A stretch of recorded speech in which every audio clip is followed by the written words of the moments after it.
안녕하세요, 아싸라비아입니다. 아싸라비아는 아웃사이더들이 모여서 인사이더들의 세상 살아가는 모습을 좀 들여다보는 그런 팟캐스트라고 할 수가 있겠네요. 저는 진행을 맡은 MC 대석, 그리고 안녕하세요, 작은손입니다. 안녕하세요, 쓰레빠짱입니다. 네, 저는 백신 1차 맞았습니다. 네. 저도 맞았어요. 그렇군요. 아, 불구강이 있었구나. 백신을 맞았네. 별로 아프거나 뭐 증상 없으셨나요? 네네, 저는요 한 가지 좋았던 게 있는데, 지난 방송에도 말했지만 제가 오른쪽 팔이 안 올라가고 아파가지고 너무 고생을 했다고 했잖아요. 그래서 백신을 맞으니까 이 고통이 양쪽이 균형이 맞아가지고 그거는 괜찮더라고. 양쪽 다 이제 뻐근하게 아픈 거지. 스레빠짱은 어떠세요? 아, 저도 팔만 좀 아프더라고요. 근데 그러니까. 그 팔이 아프다고 하면서 트위터에 올라왔던 그 원피스 짤 있잖아요. 아, 예. 그거에 대한 이해는 좀 했습니다. 그래? 아니, 그래요? 보통 주사보다 훨씬 아프더라고요. 팔이. 왜 팔이 그렇게 아픈지 좀 모르겠는데. 그냥 팔이 잘 안 올라가더라고요, 진짜로. It's party time. 뭐야. 저기 그래서 여기서 좀 말을 띄워줘야 잘라낼 수 있어요.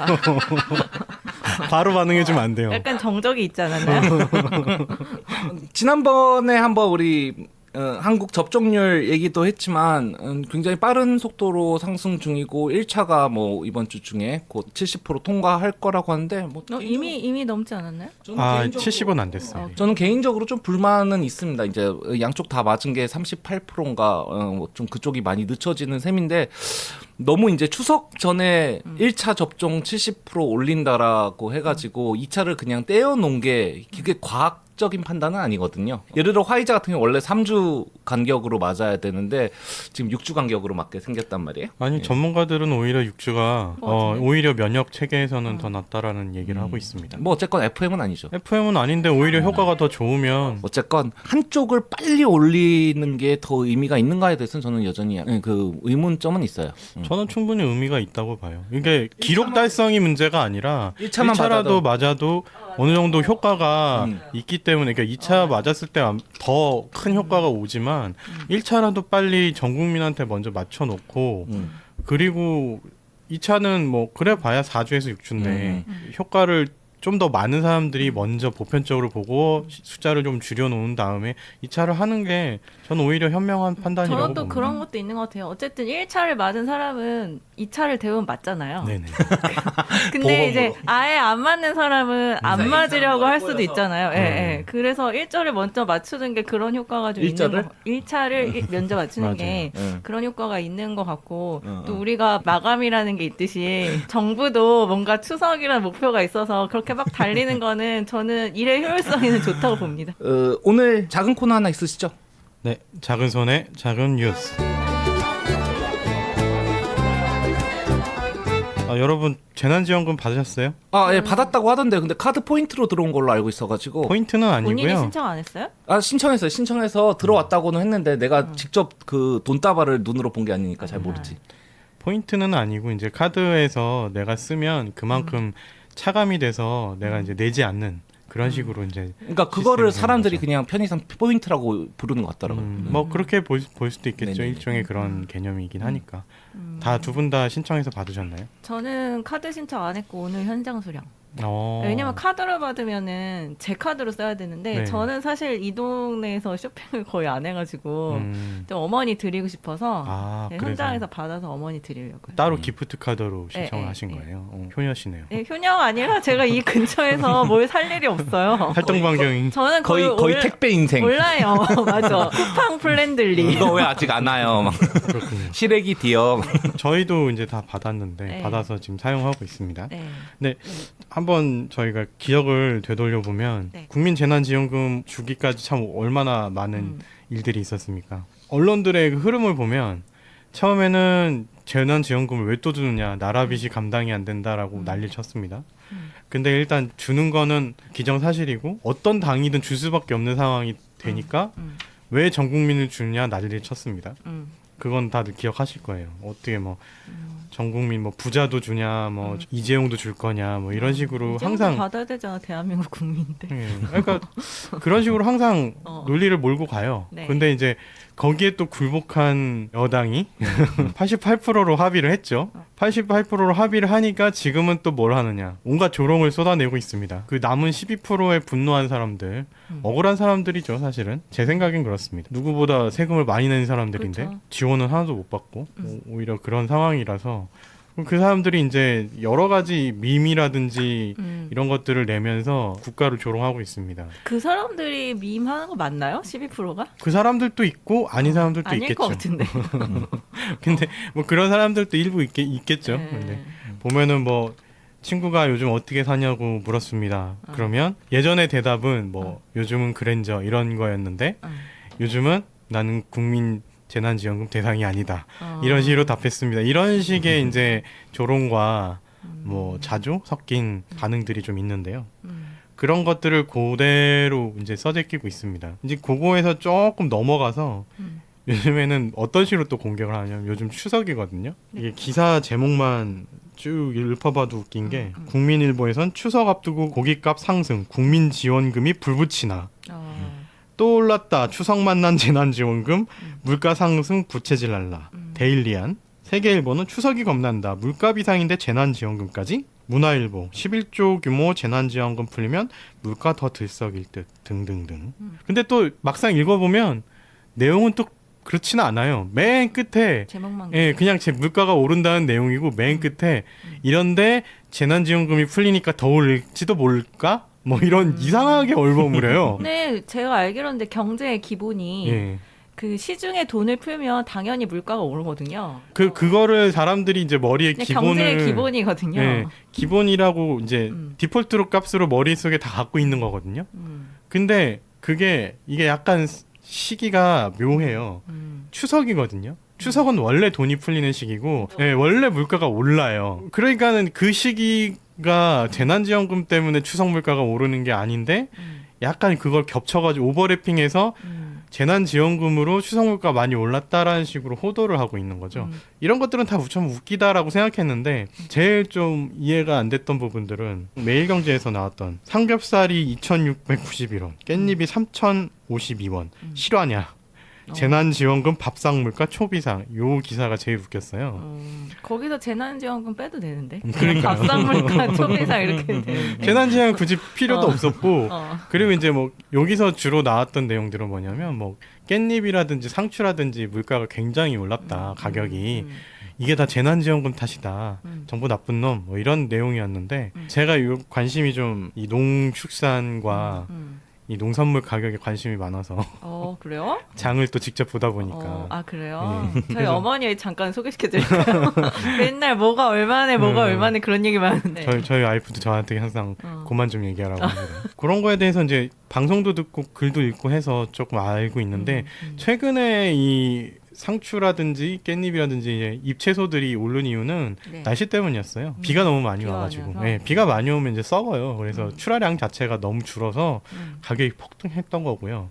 그리고 기본적으로 이제 전체적으로 그 야채라든지 곡물이라든지 이런 과일이라든지 물가들이 오르는 이유는 기후 때문이기도 있지만 지금 이 우리나라 사회 구조적인 문제에 기인해 있습니다. 이걸 얘기 드리고 싶었어요. 사실은 왜냐하면 우리나라의 거의 농축 수산까지 대부분의 이 활동은 외국인이 담당하고 있습니다. 이 일꾼들이 거의 다 외국인이 담당하고 그렇죠. 있어요.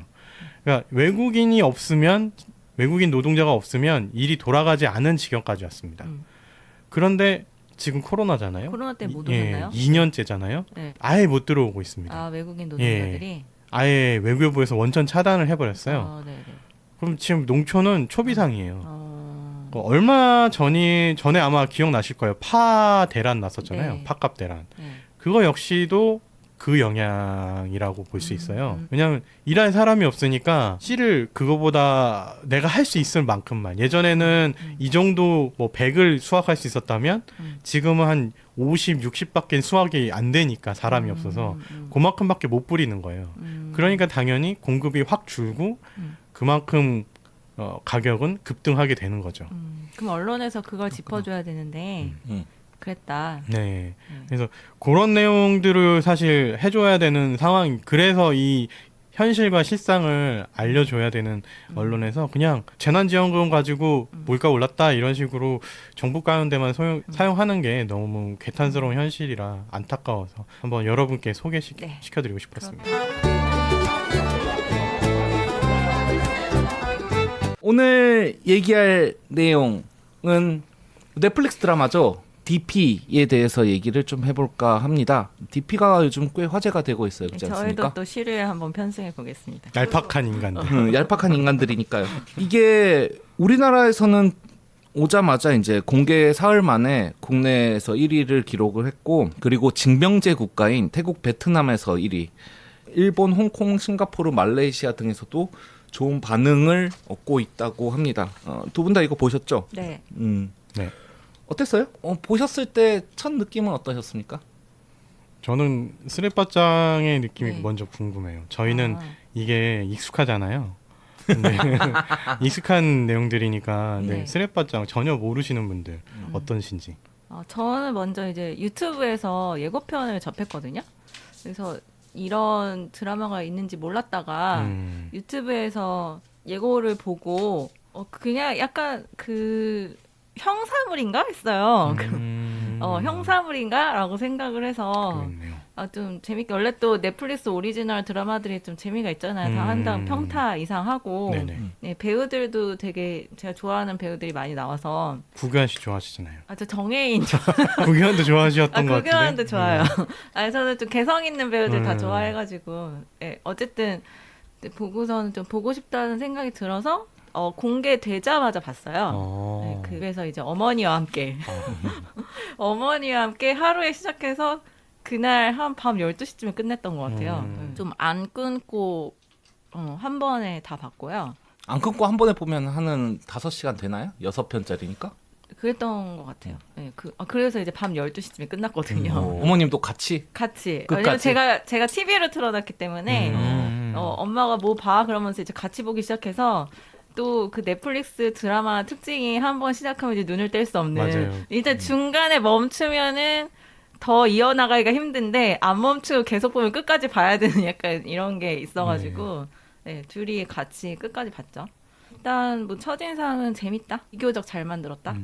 요 정도 느낌이 있었고, 군대에서 막 정말 그래란 어떤 충격? 왜 그런 게 있다고 다들 얘기하는데 저는 그렇게 접근하기보다는 그냥 드라마로 좀 받아들였던 것 같아요. 드라마로서 재미가 있었다. 네, 드라마는 좀 어쨌든 어느 정도 과장이 있고 또 약간 극적인 걸 보여주기 위해서 감정의 그 빌드업? 약간 이런 것들을 위해서 가장 극적인 것들을 배치하잖아요. 그래서 그런 것들을 어느 정도 감안을 했는데 나중에 보니까 어쨌든 그 김보통 씨가, 작가인 김보통 씨가 실제로 DP 출신이었고 자기 경험이나 실제 사건들을 많이 여기에 녹여냈다라고 해서 그런가 보다 그러고 있었는데 기사를 보니까 사람들이 PTSD가 올 정도다라고 얘기를 해가지고 그게 이렇게 그러면은 이게 거의 흡사한 건가? 그때 생각했어요. 어떠셨어요? 저는 요 지금 방송 때문에 사실 봤어요. 네. 왜냐면 제가 보라고 그래서. 못 보겠었어요.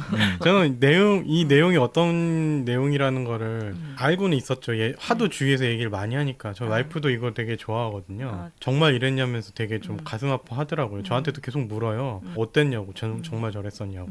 저는 그 내용 초반의 내용 그 못 박힌 괴롭히는. 벽에서 미는 네네. 그 장면 한 장면 보고 전 볼 생각을 안 했어요. 그게 실제로 있는 일이에요? 일부러 못이 박혀 있는데 하진 않았겠지만은 뭐 그런 경우들이 많이 선 있습니다. 그어도 그렇게 네, 밀어가지고. 그런 것들은 많이 있고요. 그냥 거기서부터 전 못 보겠더라고요. 그냥 보면 안 되겠다 이런 생각밖에 안 들었는데 어쨌든 볼 수밖에 없어서 봤어요. 꾸역꾸역. 네. 보는 심정이 그래서 좀 힘들던가요? 계속 보는 게? 어떻게 외상후 장애가 오던가요?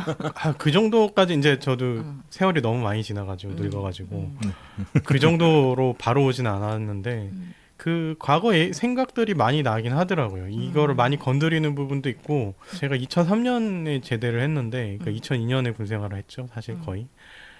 그때랑 저 배경이 14년인데 별 차이가 없구나. 뭐가 바뀐 게 왜 이렇게 없지? 이런 생각? 거의 비슷하게 당하는 것 같고 뭐 더 나왔던 것들도 많을 텐데 드라마하기 좀 부족한 거 수위 부적합한 내용들이나 아니면 뭐 좀 자잘한 내용들은 또 안 나온 것 같고 그래서 많은 부분이 좀 실제와 비슷하다 이런 생각했어요. 우리가 군대 휴가 나갔다가 복귀하기 전날 복귀하기 싫다라든가 여기 군대에 있고 막 초소에서 이제 지키는 군세들 막 졸고 있을 때 저기 뛰쳐나가 버리고 싶다 뭐 그런 순간순간 울컥하는 느낌들이 있거든요. 군대에 있으면은. 근데 진짜로 나가면 어떻게 되는가 이제 요걸 잡는 과정을 탈영병을 추적하는 탈영 추적조의 얘기를 다룬 건데 와중에 이제 탈영을 추적하는 헌병 출신의 이 사람들 DP조차도 자기 소대 내에서는 여전히 그 가혹행위가 일어나고 막 그러니까 되게 아이러니한 거죠. 안에서 탈영한 사람들을 잡아와야 되는 군대 경찰이라고 부르는 헌병인데 보면은 또 내부에서는 썩을 대로 썩어 있고 이런 점들을 좀 중점적으로 보여주려고 했던 것 같습니다.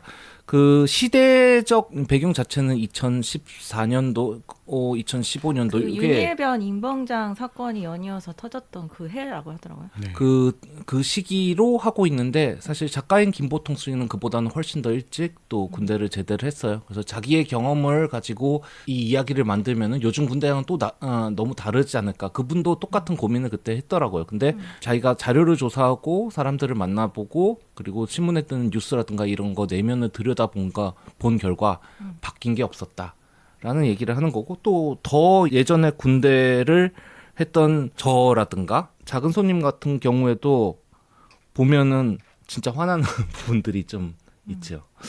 그런 그래서 것들이. 변한 게 없다라고 하면은 그건 아닌 것 같고 변한 게 없다기보다 이 뭔가 변하고 있지만 어느 한 구석에서는 변하지 않은 그게 여전히 있다 이렇게 말해야 될 것 같아요. 저는 이제 본질적인 면을 좀 말하고 싶어요. 그러니까 본질적으로 실제로 어떤 구타가 일어나기 전에 툭 치면은 이변 김개똥 뭐 이런 식으로 나오잖아요. 또 툭 치고 이변 김개똥 치면은 관등성명 한다는 게 제일 쓰잘데기 없는 일을 시키는 거거든요. 그거 무슨 의미가 있어? 그거 계속되고 있잖아요. 지금도 그러잖아. 그 바뀐다는 개념이 좀 다른 것 같아요. 그러니까 바뀌긴 바뀌죠. 뭐 병영 그 침상도 바뀌고 뭐 이렇게 생활 환경 자체는 이제 물리적인 환경 자체는 개선되고 있는 게 맞는 것 같습니다. 굉장히 더디다곤 해도 어때 여러 가지 인물들 탈영을 하는 사람들 탈영병을 잡는 사람들 간부들 뭐 여러 인물들이 소개가 되고는 있는데 어느 캐릭터한테 좀 감정이입이 되셨나요? 저는 조일병, 조일병이 누구죠? 조석봉. 아니 좀 괴롭힘 당하셨어요? 네, 좀 저는 진짜?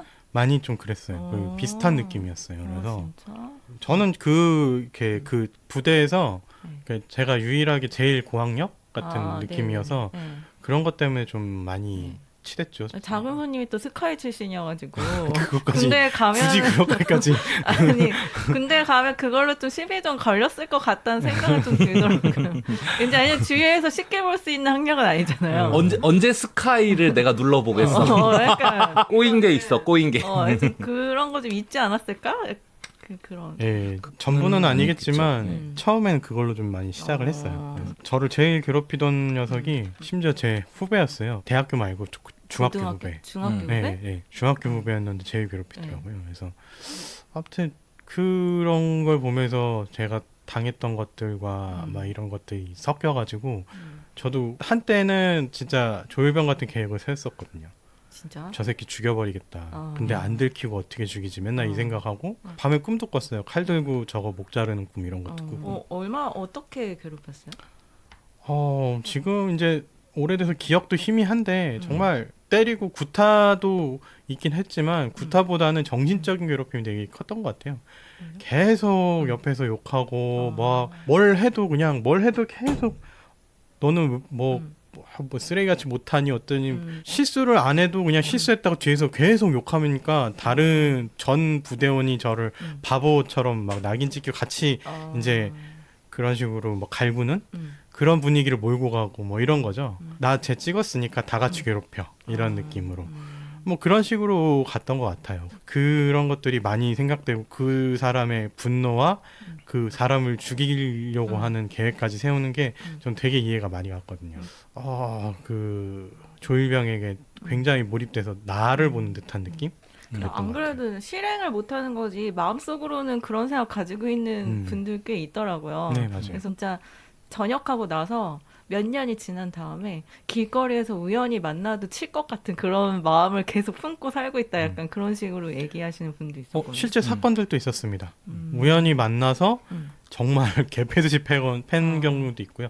진짜 찾아가서 자기 제대하고 찾아가서 때린 경우도 있고요. 사회에서 너 내가 만나면 죽여버린다라는 그 개념으로서. 이게 군대니까 안 되지만 어쨌든 사회에 나가면 약간 평등해지잖아요. 네. 그렇죠. 약간 그건 없어요. 계급은 없어지죠. 넷플릭스에서 이제 군대에서 날고 뛰던 황병장이었나요? 황병장. 네. 제대해가지고 이제 편의점에서 알바하면서. 두드러 맞고. 편의점에서 사장한테 맞고, 아유 군대 있을 때가 좋았는데 이렇게 돼요. 사람이 사람을 죽이고 싶다라는 감정을 가지게 될 때가 우리가 살면서 얼마나 되겠습니까? 그건 어떻게 보면 참 대단한 건데 그런 거를 또 한 번씩은 다 거쳐야 된다면 이 군대는 문제가 있는 거죠. 그러니까 저는 지금의 군대가 나아졌다고 한들 지금 이 군대에 대한 PTSD라고 불리는 것 이거는 대한민국의 대부분의 지금 남성들이 그럼 공통적으로 가지고 있는 심정이라는 거거든요. 그러한 분노, 그러한 괴롭힘, 그리고 남을 또 괴롭혀 봤던 기억들, 괴롭힘을 또 중간 들어가면은 밑에 후임들을 괴롭히지 않으면 자기가 괴롭힘을 받는, 그것도 이제 중간에 한번 나오죠. 조일병의 상황을 그렇죠. 통해 가지고 그런 거를 겪게 돼 있는 것이 어떻게 보면은 이거를 기반으로 해서 지금 나와 있는 남자들이 사회에 남자 있는 대부분의 남자들이 공통적으로 가지고 있는 심정이다. 심지어 그 60년대에 군대를 나왔던 사람부터 지금 최근에 군대 나왔던 사람들이 다 가지고 있는 심정이다. 이러면 문제가 좀 심각한 거라고 봐야죠. 저는 거기에 하나 추가하고 싶은 게 네. 그런 뭔가 못된 범죄들을 옆에서 보면서 방관해야만 하는 그 죄책감도 커요. 그것도 있을 것 같아. 예. 그러니까 내가 나서고 싶긴 한데 근데 당장 내가 닥친 상황이 내가 나서면 내가 다 뒤집어 쓰고 제가 이제 풀려나는 상황이잖아요. 그것 때문에 못 나서고 그냥 방관자나 아니면은 떠밀려서 참여자가 되는 그 죄책감도 되게 크거든요. 사람이 살면서 그게 뭔가 그 순간에 내 인성이 한번 변하는구나, 약간 오염되는구나 이런 걸 느낄 정도로 그랬던 것 같아요. 근데 우리나라가 뭔가 문제가 생겼을 때 없애버리는 거 되게 잘하잖아요. 그 해경 해체 네, 뭐 이런 그거는 이제 전면 금지, 아예 없애 그러니까 이런 거 잘하잖아요. 그거는 모당 정권의 군대 전통이죠. 없애는 거 어때요? 없애고 이름만 이름만 바꾸겠죠. 중간에 그러면. 대사 나오잖아요. 군대 안 갔으면 타령할 일도 없지 않았을까요? 대사 아니, 나오잖아요. 그래서 이게 또 작가인 김보통 씨는 이것이 또 자기의 참여의 기록이다. 어떻게 보면 방관할 수밖에 없었던. 그래서 사실 원작에서는 그 방관의 입장이 굉장히 또 많이 그려집니다. 얘기 나와서 말하는데 원작과의 차이도 조금 짚고 넘어가도록 하겠습니다. 요거 사실은 먼저 알고 있었던 작품이 아니라 넷플릭스 드라마를 떠서 봤는데 저는 개인적으로는 그렇게 드라마의 완성도는 그렇게 높지는 않다고 생각을 했거든요. 조금 중구난방적으로 된다거나 이야기가 너무 우연의 일치로 풀린다거나 해가지고 몰입을 방해하는 요소들이 좀 있었습니다. 근데 제가 김보통 씨를 예전에 이제 팟캐스트 녹음 때 공개 방송 때 보고 질문을 몇 번 나누고 그런 적이 있어요. 꽤 옛날 일인데 그렇기 때문에 이분 스타일이 아닌데라고 생각을 해가지고 원작을 좀 들여다보게 된 거죠. 왜냐하면 김보통 씨는 원래 면도날의 무표정이라고 좀 얘기를 하는데 등장인물들이 거의 무표정을 가지고 있고 그 안에서 이제 되게 미묘한 감정이라든가 날카로운 어떤 비판의 어투 그런 것들을 잘 미묘하게 그 안에 끼워 넣어서 읽는 동안 좀 등골이 서늘어지는 그런 스타일이거든요. 근데 드라마로 찍은 거는 너무 좀 일종의 활극 액션 블록버스터 그런 느낌들도 너무 많은 것 같아가지고 봤는데 근데 어차피 그건 드라마라는 한계가 있으니까요. 그런 식으로 무표정으로 드라마에서 나오면 아무래도 재미가 없을 것 같고. 아니 무표정은 그냥 하나의 코드일 뿐이 아니 무표정은 여전히 그 드라마에서도 어떻게 보면은 중심 코드로 가는데 나는 그걸 표현하는 방식에 있어서 이쪽이 좀 더 미묘하고 내면적으로 깔린 쪽을 많이 태클을 한다고 생각을 해가지고 저는 매체 차이라고 봅니다. 책이 줄 수 있는 느낌과 화면이 줄 수 있는 느낌은 다를 것이고 다를 수밖에 매체 없죠. 차이도 있고요. 톤의 차이는 좀 작업상에 그런 게 있어요. 그렇죠. 웹툰으로 이제 표현할 수 있는 표현이 있고 드라마 같은 경우는 사실 혼자 만드는 작품은 아니거든요. 감독도 있을 거고. 김보통 씨가 뭐 글을 쓰면은 연출할 때 톤 그리고 모두가 그거를 만들어 나갈 때랑 그다음에 또 넷플릭스 드라마잖아요. 네, 예. 6회 동안 어떤 거대한 감정을 끌어내서 이렇게 마침표를 찍어야 되는데 근데 그런 면에서 드라마는 조금 더 약간의 자기적이고 극적인 서사를 주는 게 좀 편하니까 약간 그런 면이 있어요. 그러니까 나는 그 말에 어느 정도 동감하는 게 전형적인 넷플릭스 드라마다. 그러니까 한국에서 넷플릭스 자체적으로 제작한 드라마들을 우리가 몇 번 봤잖아요. 킹덤이라든지. 네, 킹덤이라든지 인간 수업. 인간 수업이라든지 그런 다음에 뭐 스위트홈도 넷플릭스 제작이었나요? 뭐 그런 다 재밌었는데. 네 그런 것들인데 내가 보면은 그때는 재밌는데 나중에 맞춰보면 전체 흐름에서 어긋나는 부분들이 너무 많은 거예요. 그러니까 재밌고 디테일을 안 해. 빨리 배경을 만들어 세워야 되니까 이 널빤지 같은 걸로 입체감이 없는 인물을 만들어 뒤에 배경으로 세우고 이렇게 막 해가지고 이게 뭐 해줬느냐 몰아보기 좋아요. 계속 어떤 자극적인 부분이 툭툭 튀어나오니까 몰아보기는 좋은데 나중에 가서 보면은 아 뭐였지? 라는 생각이 듭니다. 그러니까 뭐 어쨌거나 아이러니하게도 완성도와 관계없이 드라마가 굉장한 큰 파급력 그렇죠. 그게 중요한 거예요. 왜냐하면은 가지고 있습니다. 그래서 왜냐하면은 이 DP가 신문 연재되고 뭐 웹툰에 나오고 뭐 그렇게 됐을 때 보다도 지금 훨씬 더 사람들이 얘기를 더 많이 하잖아요. 그것도 그렇고 정치권에까지 가서 대선 후보들이 언급을 했죠. 네. 어. 언급만 하겠죠 앞으로도. 언급만 할 것 같긴 한데요. 뭐 어떻게 개선책을 내놓겠다 이렇게 비언급을 하면서. 영상으로 나왔을 때 사람들이 또 많이 보고 몰아볼 수 있는 그 넷플릭스. 저는 그것도 그렇고 톤을 그 웹툰 톤으로 가져갔으면 이만큼의 파장이 없었을 아니. 거라고 그러니까 내가 웹툰 톤을 그대로 드라마로 옮겼어야 된다는 게 아니라 이 드라마를 보고는 뭔가 말하려는 게 너무 좀 흐려진다는 생각이 들어서 원래 원작을 찾아본 거죠. 그래서 원작을 본다면 그러니까 드라마를 잘 못 만든다. 물론 잘 못 만들었지만 혹은 웹툰을 잘 만들었다 이런 얘기가 아니라 그 진짜 말하고자 하는 바는 뭐였을까? 요거를 좀 얘기를 해보고 싶었다. 방금 그런 못 얘기는 만들었지만 그러니까 못 만들었다는 얘기 아니야. 그러니까 그걸 슬쩍 끼워 넣는 거죠. 이게 좀 저는 뉘앙스의 이게 문화. 모가디슈의 재탕이라고 봅니다. 억가가 또 시작됐고. 그러니까. 너무 그렇게 쉬운 아니, 게 아니, 아닌데 만드는 아니 게 요거는 아니 뭐 너무 그러니까 못 만들었다고 쉽게 말하니까 진짜 쓰레기들도 있어요. 진짜 못 만든 드라마들도 있는데 DP가 그 정도는 아닌데 네, 자꾸 뭐 너무 못 만들었다 이러니까 그 노력, 그 장인 정신 어쨌든 그럼 그냥 잘하려고 했던 그럼 요렇게 어떤 하죠. 것들. 그냥 잘 못 만들었다. 잘 만들었어요 제가 보기에는. 네. 대단히 웰메이드는 아니다 이런 식으로 말하는 거랑 못 만들었다 이거는 되게 다르지 않아요? 아니 근데 기본적으로 MC 대석은 다 모든 걸 다 그렇게 얘기해요. 그렇진 자기가 않습니다. 만든 음악 빼놓고는 다 잘 못 만들었다, 못 만들었다 이렇게 얘기하기 때문에 아니 요렇게만 하죠. 그러면은 그 듣는 분들이 원작은 또 어떻게 다를까 궁금하실 분들이 있을 그렇게 것도 가는 게 나을 같아서 것 같아요. 그래서 거기에 대한 얘기를 조금 하자면은 전체적으로 이제 인물 구성이나 이런 면에서 간부들이 없습니다. 그러니까 원작에는 우리가 아는 뭐 대대장, 뭐 소령, 중령이죠. 그 위쪽에서 일어나는 살짝 정치적인 뭐 어떤 이해관계적인 그런 부분을 그냥 원작에선 DP 담당관의 입을 풀어서 간접적으로만 얘기를 하지 그거 자체를 다루지는 않아요. 주인공인 안준호는 이병이 아니라 상병으로 나옵니다. 이미 DP 생활을 어느 정도 했고 위에 있는 고참들 2명은 다 드라마에서 만들어낸 캐릭터예요. 이거는 이제 이후에 시즌 2나 이런 거를 생각한 수순일 수도 있고 다만 조금 더 괴롭힘을 당하는 입장의 어떤 그런 면을 좀 더 부각시키지 않았을까. 여기서는 상병이 돼가지고 예전에 겪었던 어떤 그 잡으러 갔는데 얘가 자살을 했다. 그 트라우마에 계속 시달리면서 이제 잡으러 다니는 오히려 이제 수사 전반을 이끄는 그런 입장으로 묘사가 되어 있고요. 우리가 이제 드라마에서 봤던 막 수많은 활극이라든가 약간의 로맨스 같은 지점들 그 에피소드는 이제 완전히 없는 거예요. 그러니까 그건 완전히 드라마에서 만들어낸 에피소드고 그밖에 헌병 내에서의 잔혹행위, 가혹행위라든가 그런 피해자가 나중에 가해자로 성장하는 이야기들은 계속 이제 한 번씩 소대 돌아오는 이 사람의 눈을 통해서 비춰지지만 이 자체에서 뭐 탈영이 일어난다거나 대규모 수색단이 나가거나 뭐 그렇게 해서 자살을 한다거나 이런 쪽으로 해서 끝이 나지는 않거든요. 그래서 좀 전체적으로 굉장히 건조하게 이 군대 자체 내에서 어떤 일어나는 일 그런 쪽으로 좀 묘사가 되어 있는 것 같다. 그런 면에서 차이가 있지 않나라고 봤고요.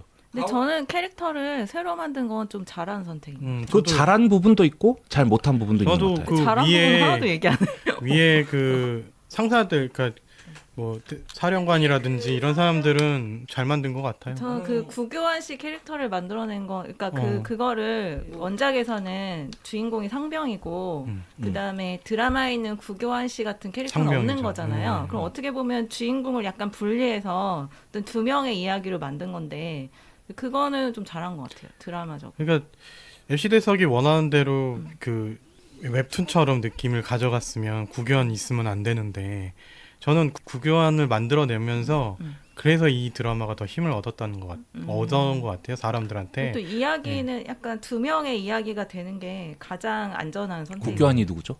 상병. 선임. 그 안준호가 이병이잖아요. 아. 그리고 같이 파트너로 두 명씩, 실제로도 파트너로 네, 두 명씩 두 명, 하는데 네. 두 명 아마 체코죠, 웹툰에서는 같이 파트너하는 애가 약간 뭐 색깔이 없다고 그래야 되나? 네, 약간 그런데 이제 두 명의 어떤 뚜렷한 컨트라스를 보이는 색깔을 두 명을 만들어내서 그 두 명의 시너지를 좀 드라마에서 보여주고 있잖아요. 그래서 그거는 좀 잘한 선택인 것 같아요. 저도 그게 가장 인기를 끌 수 있었던 요인 중에 하나가 아닌가 싶어요. 실제로 가장 인기 있는 캐릭터 아니에요? 그렇죠. 그 그러니까 막 너무 무겁고 진지하게만 갈 수 있는 그게 분위기를 구교환이 계속 환기를 시켜주면서 뭔가 이렇게 긴장도 완화시켜주고 했던 게 그러니까 사람들이 부담 없이 볼 수 있게 막 괴롭지 않게 볼 수 있게 만들어준 힘이었지 않나. 또 그런 캐릭터 꼭 있지 않아요? 있어야 돼요. 예, 군대에 보면은 네. 군대에 있다고요? 군대에도 아니, 진짜 그런 사람이 있어요. 어. 그러니까 살짝 미꾸라지처럼 막 살살 하면서 빠져가는데 네. 군생활을 또 잘하면서 어. 자기 뭐 위아래 위는 모르겠지만 아랫사람조차 잘 케어해주고 이런 친구들이 있긴 있어요. 간혹가다 하나씩 있습니다. 네, 간혹가다. 예, 제가 그런 됐다. 자 그거 하는 게 아니라 그 이를테면은 원작의 에피소드가 드라마와 어떻게 되면서 잃어버린 게 뭔가 요거를 제일 잘 보여준 게 그 두 명인데 이제 드라마에서는 이게 안준호 이병이 마치 끌려 들어가서 맞는 것처럼 하면서 사실 이 상병이 구해주는 장면이 있죠. 네. 네, 있죠. 기억나세요? 네. 그 막 혼나고 두드려 맞거나 뭐 혹은 그러지 않으면 자기가 이등병들을 괴롭혀야 될 그런 그 후임들을 괴롭혀야 될 그런 입장이 있었는데 이름이 구교환이었나요? 아무튼 그 선임 중 이름이요? 한효열. 한호열. 그러니까 한상병이 걔를 이리 와 뭐 하면서 끌고 와가지고 헛간안에서 실제로는 실제로는 때리지 않으면서 그런 장면이 있잖아요. 이제 원작에서는 이거를 안준호 상병이 우리의 이등병 그러니까 그 사람이 했다는 그 사람이 했다는 건데 그게 다가 아니야. 그 사람이 이제 밑에 후임병을 똑같은 상황에서 구해주고 때려주는 척을 했다 뭐 이랬는데 나중에 제대하기 전에 얘기를 듣는 거예요. 이제 너 그 애 그때마다 구해준 적 있지. 너 갈 때마다 개 털렸어 임마 이런 식으로. 그러니까 얘가 감싸주고 보호해주는 역할 때문에 오히려 이거는 괴롭힘의 대상이 된다. 이게 또 군대에서 흔히 있는 얘기거든. 그래서 그런 점은 또 다루지를 못하게 되는 거죠. 그러니까 전체적으로 이런 트레이드오프 뭔가는 하고 그리고 원래 보여줘야 되는 거는 이건데 이거는 보여주지 못하고 그런 것들이 좀 많이 작용과 있죠. 반작용을 다 못 보여줬다고 지금 까시는 건데 까시는 게 아니에요. 이거는 그런 점들이 있다. 그래서 내 생각에는 원작도 같이 좋은 보면 점은 좋죠. 없나요? 네? 좋은 점은 뭐 아무래도 이게 아무리 이제 지면에서 어떤 그런 모습들 잔혹하거나 가혹하거나 그런 게 있었다고 해도 실제 사람이 연기하는 걸 봐가지고 때리고 막 그런 거를 보는 거랑은 아무래도 틀리지 않을까 싶어요. 그건 이 드라마의 좋은 점이 아니잖아. 또 틀리지 영상의 않는다. 강점이지. 다르다를 또 틀리다고 아, 하셨습니다. 그랬어? 네. 생각합니다. 없네 좋은 점이. 좋은 점, 나쁜 점 그런 거는 다 어떤 우리가 그 매체에 대해서 따질 수 있는 거잖아요. 저는 이런 점은 아쉬웠다, 뭐 이런 식으로 얘기를 하는 거고. 그 가혹행위가 어쨌건 계속해서 일어나는 것 같습니다. 저희가 이제 여기 녹음 바로 들어가기 직전에도 얘기를 했지만 전기 드릴로 이제 그 후임병 성기에 되고 막 위협을 했던 공군에서 그런 사건들이 일어난 일이 9월 1일자 기사로 올라왔더라고요.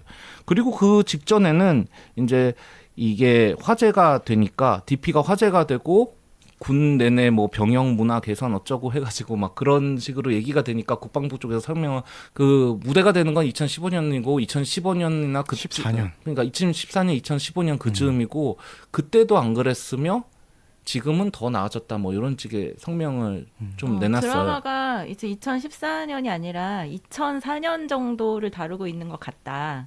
지금은 많이 좋아졌고 좋아지고 있다라고 발표를 하자마자 그 다음 날 자살 사건이 나죠. 해군 병사가 자살하는 사건이 터졌죠. 그러니까 그냥 새빨간 거짓말입니다. 거짓말까지는 아니겠지만 거짓말 전에도 그런 얘기를 했지만 어쨌든 국방부가 그런 식으로 대답하는 건 굉장히 촌스러운 선택이죠. 좋아지고 있다는 건 누가 몰라요? 당연히 좋아지고 있다고 알고 있지만 좋아지고 있음에도 불구하고 어떤 사각지대에서 그런 일이 여전히 일어나고 있는 건 사실이니까 그런 일이 여전히 일부에서 일어나고 있을 수 있기 때문에 그것에 대해서 앞으로 경계에 나가겠다 이런 식으로 대답을 해야지 거기서 막 아닌데 옛날 얘기하는데 요즘은 당연히 좋아졌는데 이런 식의 반응은 조금 잘못된 처사였던 것 같아요. 눈 가리고 아웅하고 싶은 거죠. 지금 사실 사건 사고도 많이 묻혀요. 그 국방부에서 집계하는 것들이 있는데 그걸 그 숫자를만을 가지고 지금 우리는 얘기할 수밖에 없잖아요. 근데 그거보다 최소한 3배수, 4배수 이상의 많은 사건 사고가 있을 겁니다. 근데 그냥 자체적으로 부대에서 숨기거나 묻히는 것들이 너무 많고요. 저는 뭐 최소로 잡아서 3, 4배라고 하는데 그보다 더 많지 않을까 싶은 심정이긴 합니다. 그래서 오기 전에 기사를 찾아봤는데 그 얘기를 또 계속 하더라고요. 휴대폰 사용 가능하게 된 이후에 은폐되는 사건들은 없어졌다. 약간 이런 식으로 기사가 나더라고요. 또. 그게 확실히 효과는 있을 것 같아요. 효과는 휴대폰. 확실히 있겠지만 없어졌다라고 단정할 수 있나? 그러면 왜 아직도 괴로워하고 힘들어하는 친구들이 그럼요. 있지? 2021년도 9월 1일에 지금 이 전기드릴 사고가 발표가 됐는데 뭐 휴대폰 사용 시점 이후잖아요. 그러니까 100%라는 건 없는데 당연히 뭐 없을 수는 있는데 이 군대 시스템 같은 경우에는 진짜 많은 사람들을 몰아놓고 그 안에서 누군가에게 권력을 주잖아요. 네. 되게 절대적인 권력을 주잖아요. 맞아요. 그러면 그 절대적인 권력을 가진 사람이 아무 죄책감 없이 그 권력을 마구 휘두를 수도 있는 그런 되게 최적의 환경이란 말이에요. 그랬을 때 그때 저희가 그 요즘 군대 특집 했었잖아요. 네. 네, 요즘 군대 특집 하면서 뭐 어떤 식으로 좋아졌고 어떤 식으로 그런 괴롭힘 받는 병사들이 생겨나지 않도록 어떤 시스템을 갖추고 있고 그 얘기를 할 때도 제가 생각을 했는데 결국에 마지막에 결론은 그거예요. 대대장님이 좋은 분이어서 그거에 대해서 되게 경계하고 계속 체크를 해가지고 그래서 그런 게 없을 수 있었다가 결론이었거든요. 그러면은 대대장이 좋은 사람이 아니면 그런 일이 충분히 일어날 수 있다는 거잖아요. 이거는 어떤 한 사람에게 군대 특성상 어떤 한 사람의 권력을 몰아주기 때문에 좀 나쁜 일이 발생할 수 있는 되게 좋은 조건에 있단 말이에요. 그리고 그 견제 기구가 군대라는 거 특성상 자꾸 밖으로 안 보여주려고 한단 말이에요. 자기네들 안에서 막 해결하려고 하잖아요. 겉으로 네. 알려지는 거 되게 싫어하고 맞습니다. 문제가 생기면 웬만하면 조용히 수습하고 야 조용히 해 하고 다른 데로 보내버리고 약간 이런 식이잖아요. 네. 이번에 그 해군 병사 자살 사건도 보면은 문제가 생긴 거를 분명히 함장이 인지를 했고 그러고 나서 해결을 했었어야 되는데 해결을 안 하고 그 안에서 만나가지고 야 그러면 사과하는 시간을 갖자 뭐 유치원생도 아니고 약간 그런 식으로 해결하려고 하고 문제가 발생한 이후에도 한 사람이 죽었는데 얘네를 수사를 한다던가 바깥 기관으로 보내는 게 아니라 자기네 안에 군기 지도위원회에 보내가지고 해결하려고 그러니까 뭔가 밖으로 안 새나가게 하려고 되게 발버둥을 친단 했죠. 말이에요. 네. 그러면서 문제가 해결이 안 되는 거잖아요. 그러니까 이거는 100%는 없어요가 아니라 100%를 만들어야 돼. 한 명이라도 그런 것 때문에 죽는 사람이 생기면 안 되는 거잖아요. 네. 그런 생각이 들더라고요. 그러니까 좋아지는 건 사실이겠죠. 하지만 100%가 아니잖아요. 그러면 어디선가 진짜로 이 김보통 씨 말대로 이제는 좋아졌다는 망령과 싸우기 위해서 이 드라마를 만들었다라고 하면서 어디선가 진짜 아직도 외롭게 혼자 싸우고 있을 조일병이 있을 거다. 약간 이런 식으로 얘기를 했거든요. 그러니까 그거를 완전히 없애기 위해서 우리가 노력해야 되는 거잖아요. 근데 군대 특성상 그게 안 되는 거죠. 이렇게 자꾸 축소시키고 숨기려 하고 밖으로 안 보여주려고 하니까. 그러니까 저는 아까 국방부가 발표했던 게 거짓말이긴 한데 맞는 말이기도 한 게 그러니까. 시스템은 많이 개비가 됐습니다. 시스템 자체는 그거를 적발할 수 있는 시스템이라든지 아니면 처벌할 수 있는 시스템은 이게 구비가 돼 있는 상황일 거예요. 많이 이제 그게 바뀌었다는 건데 그거를 해결해야 될 사람들의 소프트웨어는 그대로이기 때문에 옛날 막 90년대의 그 마인드에서 머물러 있는 사람들이 계속 그 상사로 있고 사령관으로 있기 때문에 거기서 그 시스템을 활용을 하질 않고 자꾸 은폐만 하려고 하고 뭔가 드러내놓고 이거를 제대로 한번 까보자 이런 게 없는 다 자기 진급에 문제되니까 숨기려고 하고 자기의 이기심 때문에 은폐하려고 하고 뭐 이런 것들이 계속 반복이 되는 것 같아요. 그건 어떠세요? 이런 사건이 생겼을 때 외부의 위원회를 설치하자 이런 의견이 좀 있거든요. 그러니까 안에서 해결하려고 하니까 자꾸 숨기고 축소되니까 그러면은 아예 바깥에 기구를 둬서 이런 일이 생겼을 때 군대 바깥에 외부 기관에서 수사하도록 하자 약간 이런 의견도 있거든요. 그게 사실 당연할 수도 있어요. 왜냐하면은 이제 군인은 군사법원에서 하거든요. 네. 그리고 군 판사, 군 검사가 있고 그게 군인이니까 그런다. 근데 사실 그거는 전시에만 사실 필요해도 되거든요. 그래요? 존재해도 근데 되는데 또 한편으로는 군 법정이 훨씬 형량이 세다 그러더라고요. 아니요. 아니에요? 굉장히 네. 솜방망이가 대부분입니다. 그래요? 그러니까 이게 그 기분에 따라 많이 달라지긴 하는데 원래 기준 자체는 높을진 몰라도 뭐 정말 죄를 지은 그러니까 뭐 병들한테는 엄격할 수 있어요. 근데 그 위로 올라가거나 권력이 있는 사람들한테는 굉장히 솜방망이 처벌만 내리는 유명무실한 법원이거든요.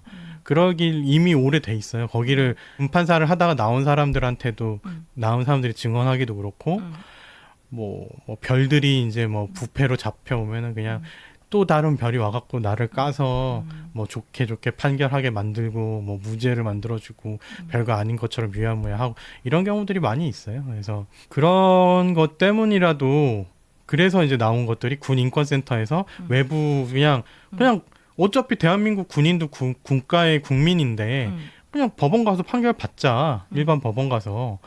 그것도 맞는 말이긴 한데 그러면 또 자기들이 쥐고 있던 권력이라든지 기득권들이 많이 해체되는 모양새잖아요. 군 법원을 주물럭거리면서 자기들이 처벌받지 않으면서 마음껏 비리를 저질러 왔던 이 상황들이 다 파헤쳐지는 상황이니까 그거에 또 굉장히 큰 반대가 있는 거죠. 그 위근우 씨 같은 경우에는 이제 DP가 군필 남성의 자기 연민을 위한 땔감이 되지 않으려면이라는 말을 썼는데 이게 무슨 얘기냐면 제가 이제 DP를 보게 된 계기 중에 하나가 저는 이제 SNS를 하잖아요. 페북에 갑자기 자기 군대 얘기 쓰는 사람들이 많았어. 자기가 막 이렇게 괴롭힘을 당했다. 자기가 괴롭힘 당했던 얘기 이런 얘기 그 보는 순간 PTSD 왔다부터 시작해서 DP에 대한 얘기들을 그렇게들 많이들 쓰는 거야.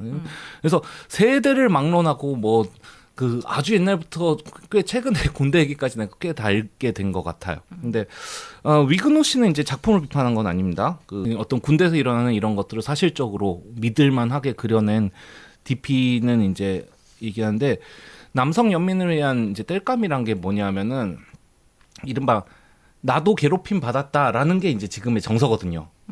1, 2병 때 내가 괴롭힘을 받은 얘기는 있는데 나는 그런 얘기보다 좀 섬뜩한 게 그렇게 많은 얘기를 보는데 내가 괴롭혔다는 얘기는 없죠. 내가 괴롭혔다는 얘기는 없거든. 근데 얘네들도 상병 병장 올라가면은 다수가 그런 또 똑같은 식으로 괴롭힘을 대물림한 사람들이고 폭력을 한 사람들이고 혹은 폭력이 일어나는 거를 방관한 사람들이거든요. 나는 저 같은 경우에는 폭력을 행사하거나 괴롭히진 않았지만 어쨌거나 방관자의 입장을 취할 수밖에 없었어요. 여기서 말하는 지점은 뭐냐 하면은 사실은 이 방관자라는 것이 굉장히 중요한 지점이다. 물론 나는 병의 입장에서 그리고 이 시간만 견디면 나는 자유로워진다라는 게 보장돼 있는 군대라는 시간적 제약이 있는 환경에서 어떻게 보면은 이거는 생존의 전략이라고 볼 수 있습니다. 방관자라는 것도. 근데 드라마 안에서 이 마지막 조일병의 죽음에는 사실 뭐 나름 괜찮은 간부로 그려지는 박범구 상사인가요? 중사. 중사인가요? 예. 중사라든가 뭐 그런 사람들 주변에 있는 소대원들 이런 사람들의 방관이 함께 다 개입돼 있는 것이고 우리는 이 문제를 조금 더 깊게 좀 생각해 봐야 될 때가 됐다라고 얘기를 하더라고요. 그래서 뭐 어떤 우리가 매력적인 고참 뭐 한호열이라든가 뭐 그런 것들을 이 드라마에서 발견하고 또 한 줄기 오아시스로 삼는 거는 좋은데 또 실제 군대에서는 이런 또 선임들이 누군가를 아껴주면은 또 그 아껴준 사람은 또 그 이유 때문으로 괴롭힘을 또 다른 사람을 받기도 하고 이게 굉장히 복잡하게 얽혀 있거든요. 그래서 그런 면에 대해서도 우리는 조금 더 돌아볼 때가 되지 않았나라는 좀 생각을 해봤습니다. 그런 말이겠죠. 그러니까 네. 이게 한번 환기가 됐으니까 예전처럼 또 냄비로 끓어오르다가 식어서 그냥 아무 일 없었던 것처럼 돌아갈 거잖아요. 그러게 우려된다. 그러지 말고 뭐 그때쯤에 실질적으로 시즌 2가 변화하자. 나오겠죠. 뭐 이런 얘기가 나오겠죠. 사그라들 때쯤에 시즌 2를 또 나올까요? 이 인기가 있었으니까 또 어떻게 나올 나오겠죠? 거라고 봅니다. 이 정도 인기면은 무조건 할 것 같고요. 3, 4까지도 나올 가능성이 있지 않을까 싶어요. 어쨌든 그 주인공이 마치 음. 타령을 하는 것 같은 연출로 끝났으니까 그 뒤에 이야기가 있지 않을까. 그리고 또 그 D 마이너스 며칠 뭐 이렇게 나오잖아요. 그러니까 근데 그게 네. 끝날 때까지는 계속 D 마이너스 1까지 나오지 않을까? 왠지 그런 복선도 있는 것 같아서 미친 듯이 이 사람들이 그 탈영병을 잡아야 되는 이유 물론 상명하복이니까 뭐 잡으라니까 잡아야 되는 거지만 또 그러다 보면은 자기가 뭐 대략 뭐 하다 보면은 그냥 못 잡았습니다 하고 돌아오면 되는 건데 또 원작에서 보면은 진짜 미친 듯이 얘 혼자서도 막 자기 휴가 기간 써가면서 잡으려고 다니거든요. 자기 휴가 기간을 쓴 건 아니고 자기 휴가를 나갔는데 원장 얘기하는 거야 지금. 원작 얘기. 원작에서요? 원작에서 거기서는 이제 그 잡으러 다니는 이유가 진짜 갈 곳은 없거든요, 사실. 탈영병도 뭐 어떻게 보면은 공소시효는 있지만 부대 복귀 명령이란 걸 계속 하기 때문에 이게 끝없이 연장이 됩니다. 한번 탈영을 하면 사실 뭐 사회에서 뭐 번듯한 직장을 잡기도 어렵고 못하죠. 있을 데도 없고 가족 그런 사람들도 만날 수가 없고 아무데도 있을 데가 없는 존재거든요. 근데 그 아래에 군대를 돌아가기 싫다는 그 감정 밑바닥에 깔려 있는 게 얼마나 얼마나 큰지는 또 본인도 이해를 하니까 진짜 갈 곳이 없어서 자살한 사람을 겪고 나서는 진짜 그렇게 되지 않게 하기 위해서 막 뛰어다니는 좀 그런 모습으로. 그건 뭐 그 사람의 트라우마 때문에 더 그렇게 하는 경우겠죠. 네, 뭐 어떻게 보면은 이런 트라우마는 우리도 그냥 방관자 입장이 아니라 한번 좀 우리가 생각을 해봐야 될 얘기가 아닌가 싶습니다. 아 근데 제가 드라마를 보면서 궁금했던 점이 하나 있었는데 네. 이 탈영병들은 제가 군 생활에서 탈영했던 친구들은 하나도 없어서 몰랐거든요. 근데 탈영병들은 뭐 자수를 하든 잡혀오든 그 다음에 처리가 어떻게 되는 건지 영창. 그러니까 영창만 가는 건지 아니면 실제로 뭐 그 주민등록증에 기록이 되는 정도의 법적인 처리를 받는 건지 저는 그게 궁금하더라고요. 군 재판 받아서 거기서 유죄 판결 나고 하면은 뭐 그것도 정가로 기록되겠죠. 네. 정확하게까지는 모르겠습니다. 예, 마지막으로 하고 싶은 말이 꼭 있습니다. 네, 뭡니까? MC 대석이 오늘 보면서 굉장히 누구랑 닮았다라고 생각을 했거든요. 네. 이회수. 누구랑 닮았어요? 이해수 닮았지만 응. 한번 저기 쓰레빠짱도 어디 공감 가는지 한번 생각해 보세요. 네. 헌병대장. 헌병대장? 누구지? 그 맨 마지막에 어. 그 막 이렇게 총 쏴 죽이라고 아, 막 끌고 가라고 갔던 했던. 그 헌병대장이랑 외모가? 너무 닮지 않았어요? 아 살짝 닮은 면인데요. 네, 근데 그 그분한테 얼굴이 좀 죄송해지는데. 정말 헌병대장의 마음이 살짝 얼굴과 있는데. 어. 헌병대장의 얼굴과 너무 닮았고 약간 비슷해. 네. 오늘 약간 헌병대장처럼 포커를 많이 해서 내게 할 거야 막 이러면서 그러니까 너네 잠깐 가만히 있어. 내 얘기 타임이야. 아니 내 말 끊지 마. 느낌이 있는데. 아니 다음번에는 저 여기 쌀 가마니 같은 거 하나 놔뒀다가 네. 가마니를 씌울까? 가만히 있어 하면서 이렇게 딱 씌우면은 짜증나네. 아, 네. 아무튼 DP는 이제 사라진다고 합니다. 오 그래요? 그럼 뭐 누가 잡는 이 건가요? 병사들이 하는 거잖아요. 어떻게 보면 일반 병사들이. 네, 그것도 사실 그래서- 말이 안 되죠. 네, 그래서 사라지고 아마 간부들의 역할로 넘어갈 것 같아요.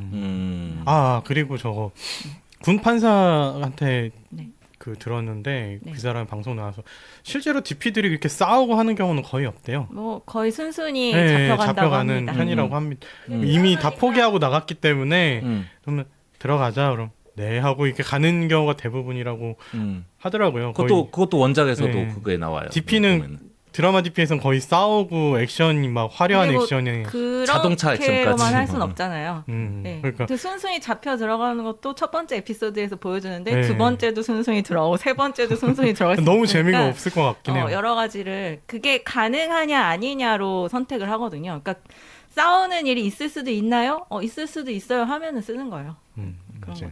좋은 것 같아요. 네, 오늘 DP의 넷플릭스 드라마 DP에 관한 얘기 여기쯤에서 정리를 해볼까 합니다. 뭐 여전히 우리도 어떻게 보면 군대를 다룬 게 벌써 두 번째 이야기인데 한국 사회에서는 뭐 끊임없이 또 계속 문제시되고 거기에 대해서 우리가 들여다보게 될 주제가 아닌가 싶습니다. 드라마 DP를 봤고요. 한국 군대의 가혹행위 및 그 문제점에 대해서 한번 얘기를 나눠봤습니다.